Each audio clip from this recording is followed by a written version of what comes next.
Now to the latest on the mass shooting in Philadelphia that left 5 people dead and 7 others injured. The suspect was arraigned on murder charges. And now, as ABC's Rena Roy reports, the city of Philadelphia is going after 2 distributors. The city of Philadelphia is now going after ghost guns, suing 2 major manufacturers of the untraceable weapons after police confirmed they were used in Monday's mass shooting that killed 5 people.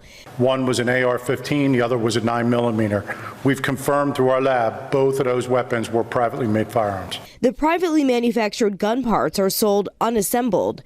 The manufacturers attempted to avoid liability by claiming that it is selling parts, not guns.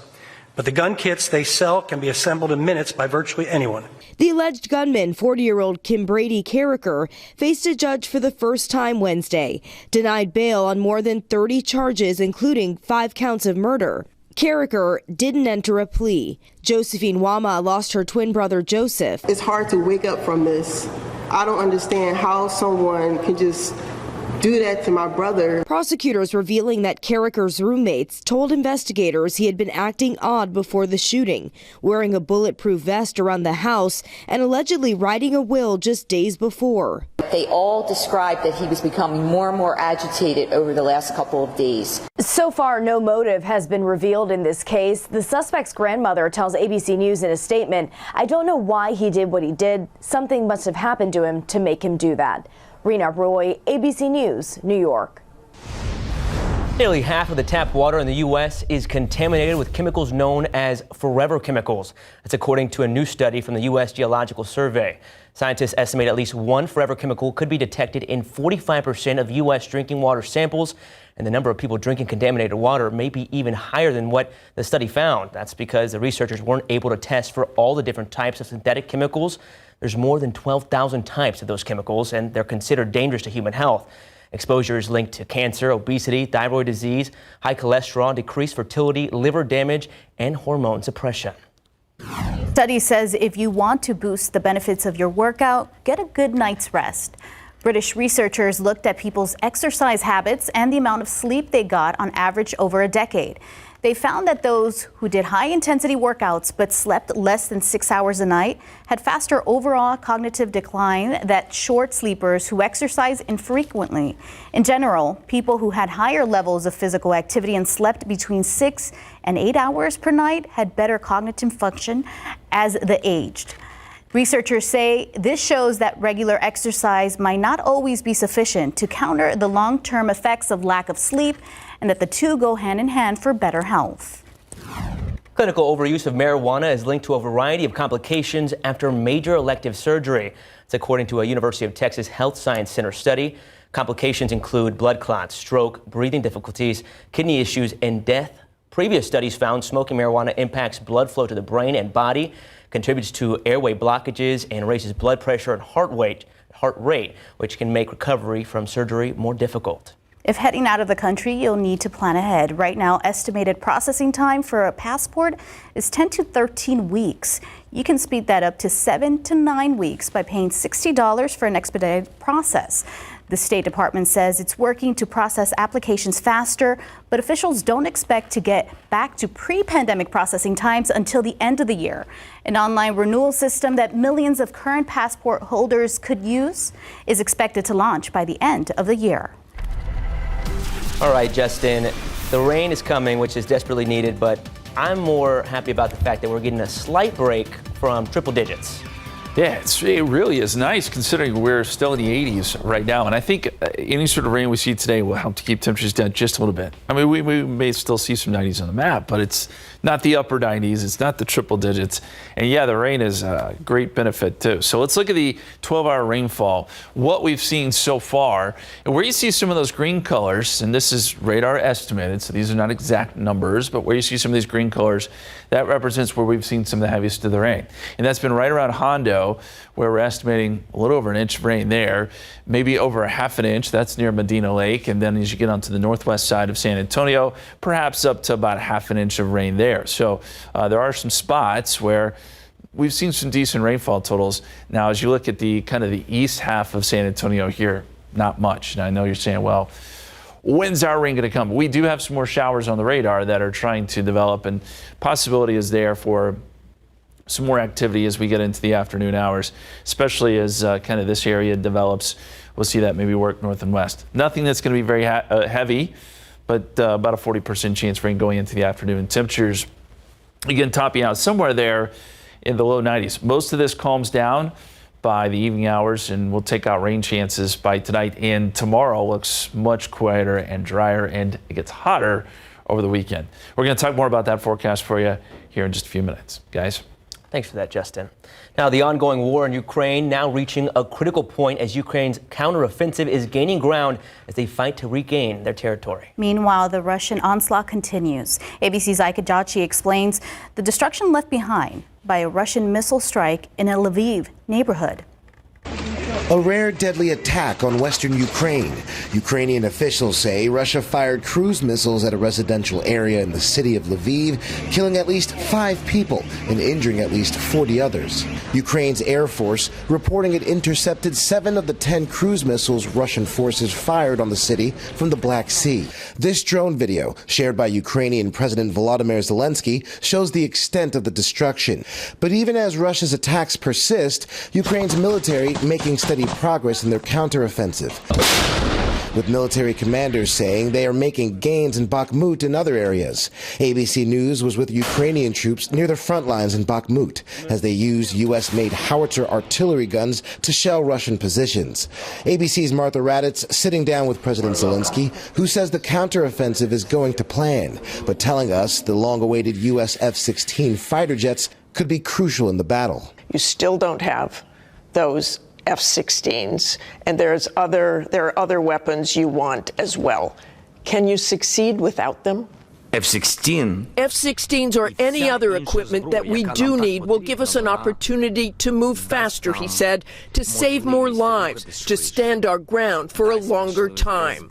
Meanwhile, the president of Belarus, Alexander Lukashenko, confirming at a press conference that Wagner Group leader Yevgeny Prigozhin is now back in Russia. This comes after a well-regarded St. Petersburg local press outlet says Prigozhin was seen entering and leaving the city in order to accept some of his weapons confiscated during a raid on his residence. Zelensky says his troops want to move faster in their counteroffensive, but that more help from the U.S. and Western allies would mean faster progress and less lives lost. Ika Jachi, ABC News, Washington. NBA Summer League is in full swing and the Spurs are hitting their stride. Highlights from their matchup against the Lakers coming up in sports. A Taylor Swift fan going to great lengths to see the pop star, why her plan involved a disguise.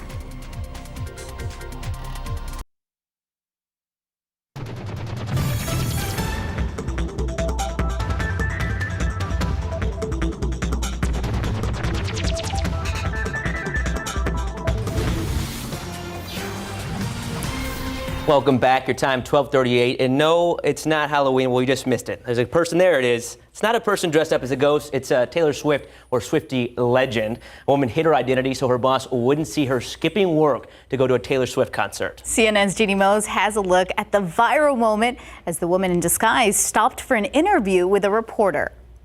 She found fame by hiding under a blanket in a long line of Taylor Swift fans waiting to buy concert merchandise in Cincinnati. There are 2 Swifties here who shall remain anonymous, who called in sick to work. It wasn't her dedication to Taylor Swift that made her WKRC interview go viral. I almost named my daughter's middle name Taylor, so. It was her dedication to her disguise. The Cincy t-shirt folks immediately labeled her legend. Then they claimed they found the legend, though some commenters seemed slightly suspicious, noting she has man hands and theorizing it's a dude. The blanket seemed inspired by sheets worn by ghosts. In Taylor's anti-hero music video, her fans have been known to track down the exact same sheets at Target. At Taylor's Cincinnati concerts, there were sightings. Likely copycats saw 2 of the legends walk into the concert, had floor seats nonetheless. The blanket disguise reminded us of perp walks, where those under arrest hide their faces, going so far as to use their own hair. And we're going to cross our fingers that work doesn't find out, right? No, they're not. We're good. Your secret's safe with me. And if by any chance you want to talk, Incognito Queen, give us a call. We promise to keep your identity under wraps. She reminded many of Cousin It from the Addams Family. Now you can open your eyes, Cousin It. Move over, Cousin It. This is the It Girl of the Taylor Swift Eras Tour. Ginny Mose, CNN. New York. There's so much to this story, but Jeannie Mose had a good time reporting it. That was amazing stuff. But if it is a guy under there, there's nothing wrong with being a male Swiftie. I mean, I wouldn't go pay that much for her concert, but I like her music. Yeah, she's a lyrical genius. I'm with you. Anti-hero, like that's kind of a jam. Come on. I'm not gonna lie. It is. 88 degrees so far today. 78 was the low this morning. 94 is the average. I think we actually could stay below average today for the first time in a while because we have some clouds and some rain out there. The record is 102. We're not getting there, at least not until next week. We'll take a look at that 7-day forecast in the radar once again coming up.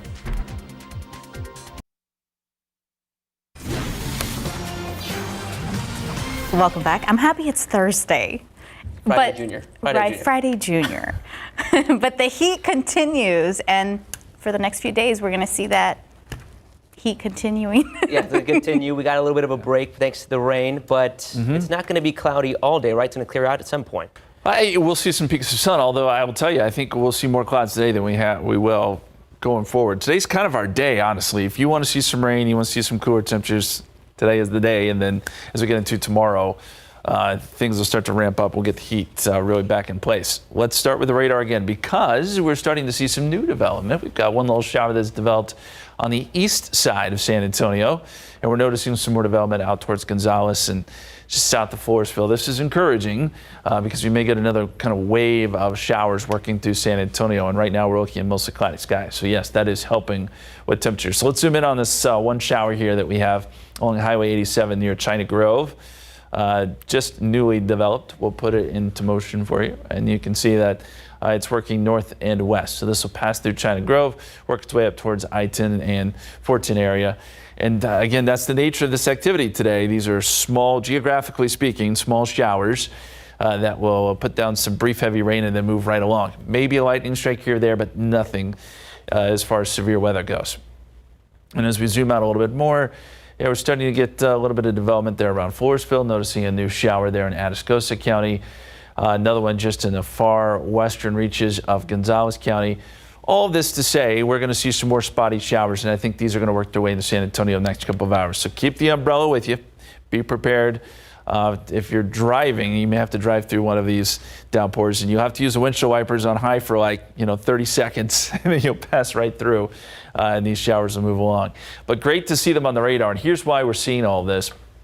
We are flanked by two ridges of high pressure, and in the middle we have a little bit of what looks like a tropical wave. It's throwing a lot of tropical moisture in our direction. This is not going to develop into anything tropical, but just some good moisture in place, and that is resulting in these showers and storms. And I'll show you here the satellite and radar, the kind of the big picture. We've got some very heavy rain in the Gulf of Mexico, but then inland it's more kind of isolated to scattered, and that's what we're seeing here around San Antonio and all the way down to the valley. And it's pretty widespread, so that's the good news. I know folks out in Del Rio and Eagle Pass are saying, well, where's our rain? I think we'll get a little bit developing out there this afternoon. But the greatest risk for rain will be down along the coast. So Rockport, Port A, they're getting some good rain today. And then some of that moisture is working its way up towards San Antonio. And where we see some sun, that actually adds to the instability and probably will help get a few more showers and storms going. So by 2 o'clock, shows this activity working through San Antonio. And by 4 or 5 o'clock, a few more showers here and there. But I think a lot of it's starting to wind down at this point. And then by the evening hours, the rain pretty much goes away. And as we get into tomorrow, as I said, rain chances are much, much lower. Rain chances today about 40% next several hours. Then we'll start to step it down a little bit by the evening hours. And as we go outside for you right now, it's still fairly cloudy, 87. Temperature actually came down a degree. That's encouraging. 72 is the dew point. Heat index is at 93. The air is still pretty steamy with dew points like this, so there still is a heat index in most spots, but temperatures at the moment are not too bad, so the heat index is not so bad. Just know it's very humid. The extended forecast, 96 tomorrow, just a 10% chance of rain. We're at 99 Saturday, 100 Sunday, and then 102 Monday, Tuesday, and Wednesday. So next week, a lot like what we were dealing with in June. We've got a brief reprieve today, and it feels nice. Yeah. Well, at least we're used to it. Kind of. Yeah. Thanks, Justin. Yeah. Now, many of you at home might not know that Justin actually plays a lot of basketball, and in the basketball world, some would call him a baller. Maybe not a shot caller, but a baller. And the Spurs are definitely balling in the Summer League. We have their full action of highlights against the Lakers coming up.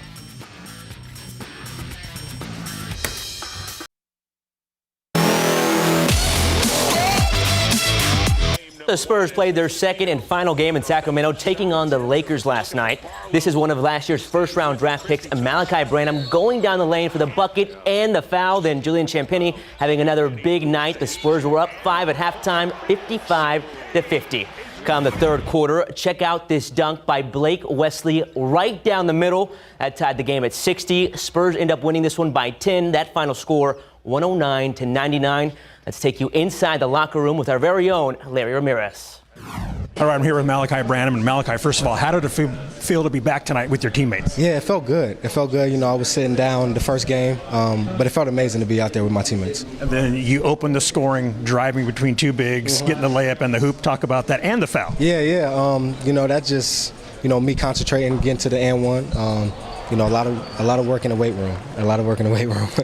What was it like for you to be back out there with Wesley? Yeah, no, it felt good. It felt good. You know, they opened, they let me play my game, and it was fun. It was fun being out there with my guys. And then you guys talk about your fight. You went down. I mean, this was a close game, and you guys still ended up winning. Yeah, for sure. You know, we started out the game hot, and then we kind of got relaxed. So that's when they came in and started hitting shots. But once we kind of buckled down and started to lock in again, we kind of took control of it. And then last thing, what are your thoughts on how you guys head to Vegas? Yeah, just keep the same mindset. Keep the same mindset. Play as a team. And if you open, shoot it. Right. Yeah. Awesome. Well, best of luck in Vegas. Thank you very much. Okay, back to you.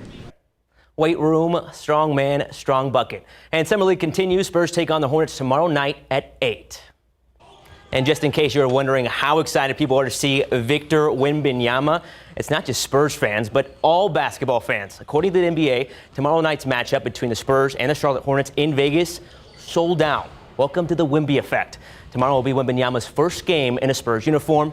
The marketing firm Zebra Partners telling us today tickets for the first game were anywhere from $186 to $618 per seat.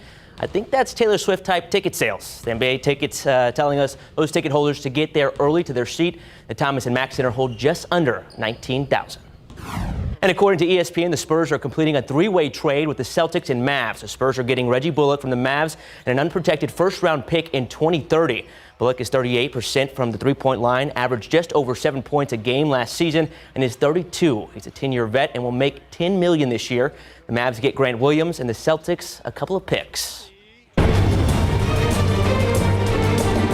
San Antonio getting in some work before heading out of town for a matchup against Memphis tomorrow night, and also getting a big boost. We're talking about Shannon Gomez, who is back with SAFC after playing for his home country, Trinidad and Tobago, in the Gold Cup. It was a great experience, and he's bringing back some of that knowledge to SA. Good experience. Good experience for me, good experience for a lot of new players that, is now new in the national team for. It was my first Gold Cup. Definitely took a lot from it. A lot I can learn too as a player, add that to my game and be the best possible player for San Antonio FC. The team is coming off a win in their last match, 3-1 over Birmingham. They're still in the third in the Western Conference, and kickoff the pitch in Memphis is at 7:30 tomorrow night. And back to the Spurs, you could tell they're having lots of fun out there. Yes, indeed. I'm excited to see Wembanyama in silver black. Tomorrow. Yes, tune in. We'll see how many minutes he actually gets. Woof. I think it's going to be good. Now, something else I'm excited to see. What is SA Live doing? We saw lots of food earlier.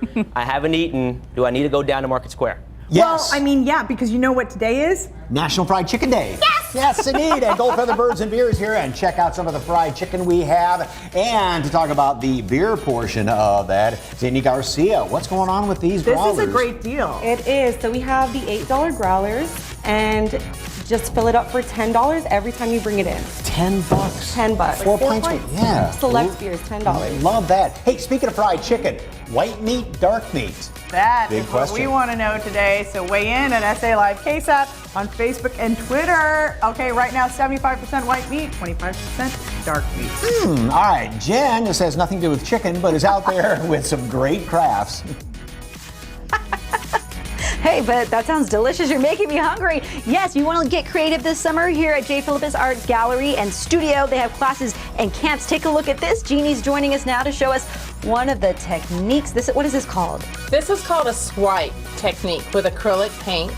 And we just pull it down like this, and voila. Wow, and look we at that. see all these beautiful cells come alive. And then we can even make them come out faster when we add a little fire. Beautiful. All right, we're going to show off some of the kids' art later in the show. That was very cool looking. Right. All right. And we have Nicole Valizia from Frida Calorie joining us. And what is this? It looks delicious. This is a marquesita, so it's a crispy Mexican crepe, and you can do it sweet or salty. So what's inside each one of these? One of them has ham and 4 cheeses. The other one has strawberry, Nutella, cajeta, condensed milk, yucatecan cheese, and cream cheese. So basically, we just cut it in half and take one half Yeah, of each and we go from there. And need something to wash that down? Well, how about Southern Tapsters Mobile Bar? They can come to your party, be it 10 or 10,000 people at your party, if you know that many folks there. And we're going to be making some really great cocktails. The one of them is called the... Go ahead. Go ahead. You do it so much better. Do it. Quick. The Southern Belle. That's right. All that and more when SA Live continues in just a few.